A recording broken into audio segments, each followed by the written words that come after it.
Hi guys, I wanted to show you how to make a parmesan powder, okay? This way. This one parmesan bowl is a shredded cheese parmesan.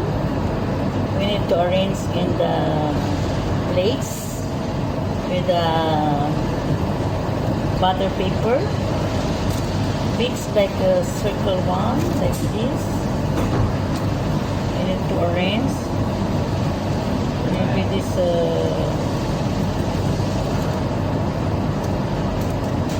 like that, and same like this, but you need to cook nicely.